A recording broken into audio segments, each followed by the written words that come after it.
Paz do Senhor a todos.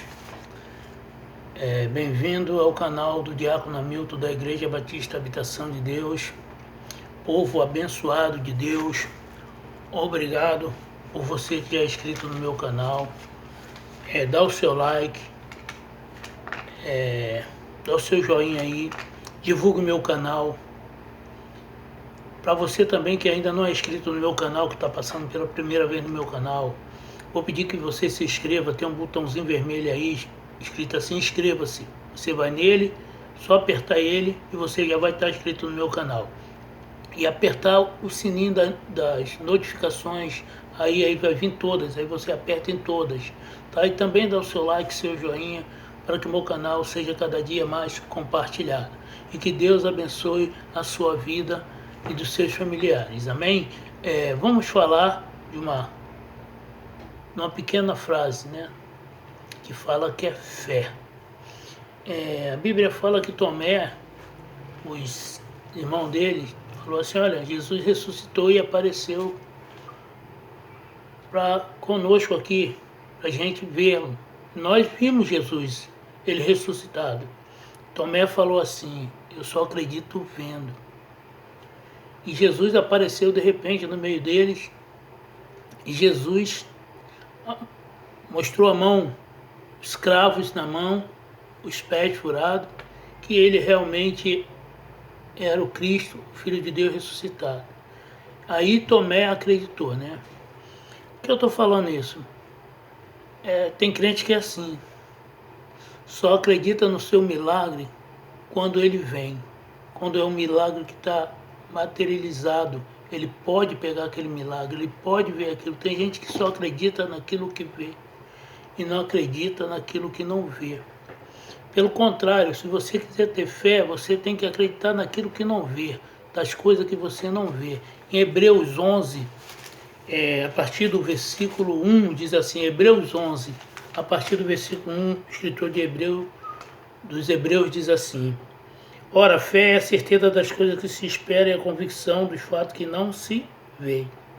Eu espero um milagre na minha vida, algo acontecer da parte de Deus. Eu tenho que ter fé para que isso aconteça. Eu não tenho que primeiro ver o que Deus vai me dar para depois ter fé. Eu tenho que ter fé antes das coisas acontecerem, porque isso é a fé genuína. Tá? E ele vai falando mais: pela fé entendendo que foi o único universo formado pela palavra de Deus, de maneira que o visível veio a existir das coisas que não apareciam. Ele fala assim: pela fé nós temos que crer que o universo que hoje é feito, que todo mundo vê essas coisas aí, a natureza, a árvore, o mar, tudo isso foi feito pela palavra de Deus. Isso pela fé. Tudo que era invisível passou a ser visível pela palavra de Deus. Nós temos que ter fé. Muita gente não acredita que essas coisas foi feita por Deus. As pessoas não têm fé que foi Deus que criou tudo isso pela palavra dele. Uns falam que foi uma explosão, um Big Bang, tudo isso veio acontecer de uma forma. Como é que é, irmão? Vocês não têm fé.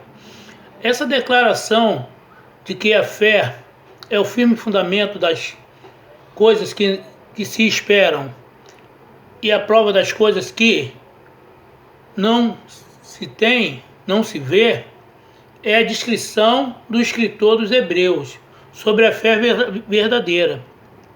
Ele está falando da fé verdadeira. Olha, a fé verdadeira, ela move a mão de Deus. Ela começa a trabalhar quando você é orando, que você começa a orar com fé, que aquelas coisas podem acontecer na sua vida, que você está passando uma situação onde você não tem paz, você está desempregado, ou você está com problema de saúde, você quer uma cura, você está passando uma situação que o filho está no mundo das drogas, o filho não quer nada com Deus, então você começa a orar tendo fé. De repente aquelas coisas podem demorar a acontecer, mas uma hora Deus orando, vendo sua fé, que aquilo que você está orando com aquela fé ali, essas coisas vão acontecer. Por isso quem se aproxima de Deus tem que ter fé. Sem fé é impossível agradar a Deus. temos que ter uma fé inabalável, porque a fé inabalável aconteceu lá no Antigo Testamento. Quando a gente vai ver Abel, que ofereceu um sacrifício ao Senhor, fala assim, ó, pela fé, olha aqui Hebreus 11:4 fala assim, pela fé Abel ofereceu a Deus mais excelente sacrifício do que Caim, pelo qual obteve testemunho de ser justo, tendo a aprovação de Deus quanto às suas ofertas. Por meio dela também, mesmo depois da morte, ainda fala. Quer dizer, ele tinha fé que a oferta que ele ia dar a Deus, aquilo que era oferecido a Deus, Deus ia receber. E Deus deu testemunho dele. Mesmo depois de morto, Deus falou para Caim, Caim, o sangue do teu irmão clama por justiça. Uma fé que Abel tinha. E se a gente olhar assim, pela fé, o que Enoque fez? Andou com Deus, acreditando em Deus. O que Enoque foi? Arrebatado, para que Enoque não conhecesse o pecado. Enoque tinha fé em Deus. Isso é uma fé inabalável. E vai falando, mas, de fato, sem fé é impossível agradar a Deus. E aquele que se aproxima de Deus tem que crer que Ele existe e que se torna galardoador dos que o buscam. Deus abençoa aquele que busca Ele e tem fé nele. Essa é fé, uma fé inabalável. Então ele está fazendo uma analogia da fé, tá? Que dos antigos lá no Antigo Testamento, e está trazendo por dia dos hebreus lá, que eles queriam ter a fé dele materializada. Olha, eu creio no que eu vejo. O que eu vejo eu tenho fé. O que eu não vejo eu não tenho fé. Então o escritor está falando para ele, não, a fé não é isso. A fé é o firme fundamento das coisas que não se vê. Você não precisa ver para ter fé. Pelo contrário, você tem que ter fé daquilo que você não vê, para você chamar a existência e aquilo existir. É isso que ele está falando ali. É isso que o escritor dos Hebreus está falando ali. E ele fala mais, pela fé Noé, divinamente instruído acerca dos acontecimentos que ainda não se via, e sendo temente a Deus, aparelhou uma arca para a salvação da sua casa, pelo qual condenou o mundo e se tornou herdeiro da justiça que vem da fé. Ele está falando da fé que teve Noé. Antes das coisas ali acontecerem, não chovia na terra, era só um orvalho que subia dali, um sereno, e molhava a terra. Mas Noé, ele teve fé na palavra de Deus, ele creu na palavra de Deus, ele acreditou que havia um dilúvio. O que ele fez? Ele foi instruído a construir uma arca. Noé construiu uma arca. Isso me traz para o dia de hoje. Muitos não crê mais, não tem fé que Jesus vai voltar. O próprio Jesus, ele falando assim, será que quando o Filho do Homem retornar à terra, achará fé? E hoje muitos perderam a fé que Jesus vai voltar. Ninguém crê mais que Jesus irá voltar.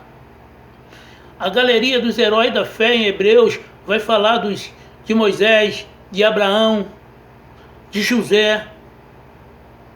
Eles são os heróis da fé. E nós temos que ter a fé desses homens. Aí ele vai falando de Abraão. Pela fé, Abraão, quando chamado, obedeceu a fim de ir para um lugar que devia receber por herança e partiu sem saber aonde ia. Abraão foi peregrino, estrangeiro, em terra que ainda não era habitada. Mas ele foi naquela terra acreditando que aquela terra seria dele, que Deus tinha feito promessas a ele. É uma fé inabalável. Imagine você ser chamado e sair da terra da tua parentela, onde você tem tudo, ir para um lugar deserto a esmo, sem nada com sua família, peregrinar. Sim, essa é a fé. Quando Deus te chama, faz a vontade de Deus. Essa é uma fé inabalável, amém? Pela fé peregrinou na terra da promessa como a terra alheia, habitando em tenda com Isaac e Jacó, herdeiro com ele da mesma promessa. Olha, aqui fala que ele habitou em tenda com Isaac e Jacó. Isaac foi o filho da promessa. Deus fez promessa a Abraão que ele teria um filho, um herdeiro da parte dele. Esse seria herdeiro dele. Abraão teve 2 filhos. Um foi Ismael, o filho da desobediência. O outro foi Isaac, o filho da promessa. E a promessa se cumpre na nossa vida no tempo de Deus. Mas para isso nós temos que ter fé nessas promessas. Nós não podemos nos deixar abalar por nada. Quando tudo diz que não, a gente tem que prosseguir, avançar. Porque aguardava a cidade que tinha fundamentos, do qual Deus é o arquiteto e edificador. Essa daí é Nova Jerusalém. Deus é o arquiteto, tá? E é o edificador da cidade do céu, Jerusalém. Pela fé também a própria Sara recebeu poder para ser mãe, não bastante avançado da sua idade, pois teve por fiel aquele que havia feito a promessa. Ela sabia que Deus era fiel para cumprir as promessas dele na vida dela. Sabia que ela era estéril, ela não conseguiria ter filho pelas próprias forças dela, mas sabia que Deus, o próprio Deus, se chamou, ia fazer a obra na vida dela e de Abraão, que Deus daria um filho ao seu tempo. E Deus deu esse filho. Demorou 25 anos, mas Deus cumpriu as promessas na vida de Abraão. Tudo aquilo que Deus cumpriu a Abraão, prometeu a Abraão, se cumpriu. Nada daquilo que ele falou com Abraão não deixou de se cumprir. Eu creio que na sua vida também é assim. Muita gente às vezes fala assim, Deus está preparando uma bênção para você. Não. Deus está preparando você para a bênção, porque sua bênção já está pronta. A bênção de Abraão já estava pronta, mas Deus estava preparando Abraão para essas bênçãos. Porque há um tempo de preparo para as coisas acontecerem na nossa vida. Mas, irmão, fala que é fé. A fé é o firme fundamento das coisas que não se vê. Você tem que ter uma fé inabalável. Por isso também, de um, aliás, já amortecido, saiu uma posteridade tão numerosa como as estrelas do céu, inumerável como a areia que está na praia do mar. Está falando da promessa de fazer Abraão uma grande nação. Deus fez Abraão uma grande nação. Começou pelos hebreus. E Abraão é o nosso pai na fé. Israel ficou 400 anos lá no Egito, 400 e poucos anos lá no Egito, lá no cativeiro. Mas Deus cumpriu a promessa e trouxe aquele povo, para a terra prometida. A sua vida também vai ser assim, se você tiver essa fé inabalável. Na minha vida também vai ser assim. Quando nós temos fé, e aquela fé que agrada a Deus, Deus faz na nossa vida. Jesus falando assim, se você tiver fé de um tamanho de um grão de mostarda, você fala para aquele monte, saia daí e vai para o outro lado, e ele faz isso. Sabe qual é o monte? Às vezes é a dificuldade que tem na nossa vida, é os problemas que se levantam, as contendas, é a tempestade. Se nós tivermos fé, nós vamos dar ordem e isso vai parar. Mas será que nós temos a fé inabalável em Cristo Jesus? Será que quando ele chegar na terra novamente, ele vai encontrar essa fé? Irmão, fique com essa palavra. Deus te abençoe. Em nome de Jesus. Amém?